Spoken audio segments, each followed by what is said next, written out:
అసలు ఇక్కడ మొట్టమొదటిసారి ఈ శివాలయం దగ్గర రావడం జరిగిందని చెప్పేసి అంటున్నారు. ఏం జరిగిందండి అసలు? ఎన్ని రోజుల క్రితం ఈ సంఘటన జరిగింది? ఇది దాదాపు ఒక ఒక 2 నెలల బట్టి జరుగుతూ ఉందండి.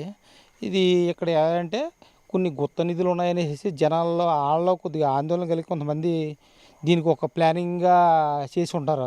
కాదు, అసలు ఏం జరిగింది మొదట? అది ఎలా కనిపించాడట? పంతులు గారికి ఏ విధంగా రూపం ఉన్నా చెప్పండి. పంతులు గారు మామూలు మనిషి రూపంలో వచ్చి ఇలా ఆమసాప్ ఉన్నవా ఏంటని అడిగాడంటండి. అడిగిన తర్వాత మళ్ళీ పంతులు గారు అన్నారంటే రా బాబు అనేసి అన్నారంటండి. అని మళ్ళీ వెనక్కి తిరిగి చూస్తూ ఈయన మళ్ళీ కిందకు వచ్చి వెళ్ళిపోయాడు అంటండి. ఆయన వెంటనే వచ్చి చెప్పాడు, నన్ను ఆమసాప్ ఉన్నవా అడిగాడు. అడిగిన తర్వాత మళ్ళీ వెనక్కి గుర్తు ఎక్కడెక్కడ చూడలేదు నేను అనేసి గుర్తుదేని కింద వచ్చి వెళ్ళిపోయాడు అనేసి అని చెప్పి పంతులు గారు చెప్పారండి. తర్వాత రోజు మళ్ళీ ఒకరికి ఈ పైనుంచి చేలోంచి వస్తుంటే ఒక రైతుకి కనిపించాడంటండి. కనిపించి ఇలా చూసాడు. ఇలా చూస్తూ 2 అడుగులు దగ్గరికి వస్తులకు మళ్ళీ ఎదరికెళ్తులకు అందరం కాకెత్తులో మళ్ళీ మాయమైపోయాడండి. ఆ శక్తులు ఎలాగొచ్చాయో ఏటో ఆ వ్యక్తికి విచిత్రంగా కనిపిస్తుంది అన్నమాట అండి. ప్రతి ఊళ్ళు కూడా నోటుల్లో అదే అంటున్నారు. ఏంటంటే ఈ స్వలోపంలోనే శివాలయం కాడి నుంచి శ్రీకాళం చెట్టు వరకు, శ్రీకాళం చెట్టు కానీ దేవాలయం వరకు కొంతమంది ఏం చేశారంటే ఆ మొగుడు డొంకల్లో దోకున్నాడంట. ఒకరోజు అరుపులు వింటున్నారని చూసుకుంటున్నారు. ఎంత చీకటి ఉన్నా సరే ఆ డొంకల్లో చేతలు రాలేదంట. అందరూ వెళ్ళి చూశారు. వెళ్ళి చూస్తుంటే మనిషి అరుపు వినబడేదంట, మనిషి కనిపించి కూడా కదంట. ఏ విధంగా వచ్చేది అరుపు? మనిషి అరుపు మనసు అరిపేలాగంటే ఒక నక్క టైపులో అరిసినట్టు ఒక కోత టైపులో అరిసి కూడా అంటండి.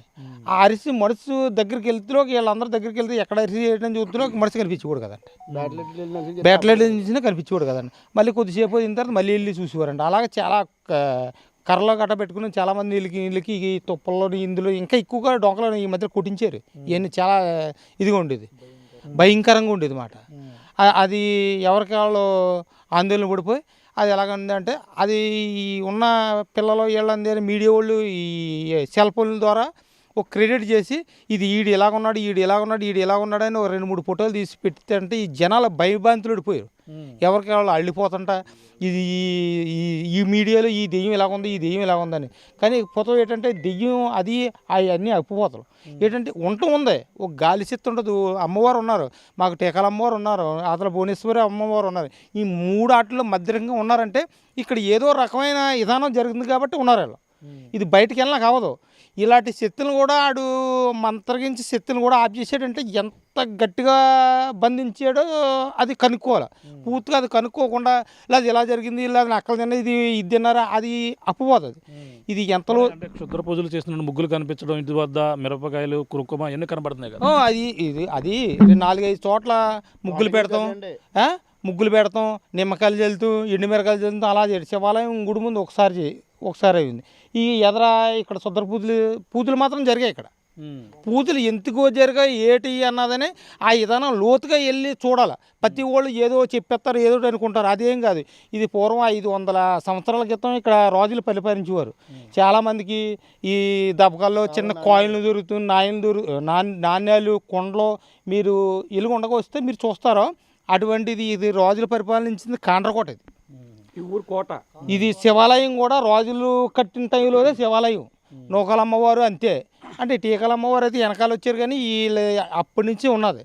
ఇక్కడ కోనేరులు అన్నీ ఉన్నాయన్నమాట. ప్రసిద్ధమైన మాట శివాలయం. బ్రహ్మశూల శివాలయం అంటే కాండ్రకోట ఒకటే ఉంది.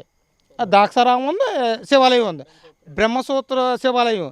నందీశ్వరు అంటే మామూలుగా సంఖ్యతో నందీశ్వరుడు ఉంటాడు అన్నమాట.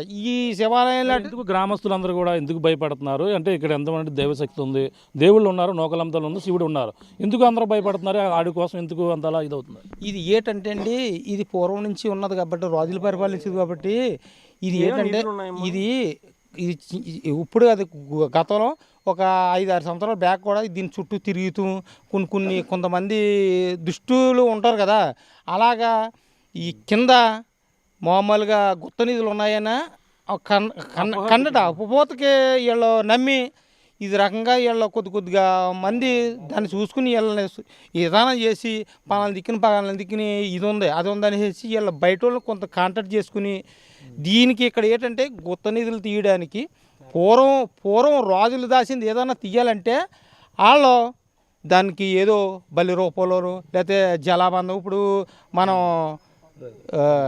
మామూలుగా తమిళనాడు మామూలుగా అనంతర పద్మనాభస్వామి గుడి ఆలయం ఎలాగుందో అలాగే ఇక్కడ కూడా కింద భూమిలోని నేలమాన్యంలోని ఏదో ఒకటి ఉందనేసి అపోహ మీద ఉన్నారు వాళ్ళు. చెప్పండి, మీరు చెప్పండి ఇక్కడ పరిస్థితి ఎలా ఉంది, ఎందుకు భయపడుతున్నారు అందరూ కూడా? భయపడమంటే సార్ ఇక్కడ ఉండటం అయితే వాస్తవం అండి. లేదనకంటే జనాలు ఎవరో కూడా ఇప్పుడు పడుకుంటాం మనిషి ఇటు రకం మీకు పని లేదు మాకు పని లేదండి. ఇక్కడ ఉండటం అయితే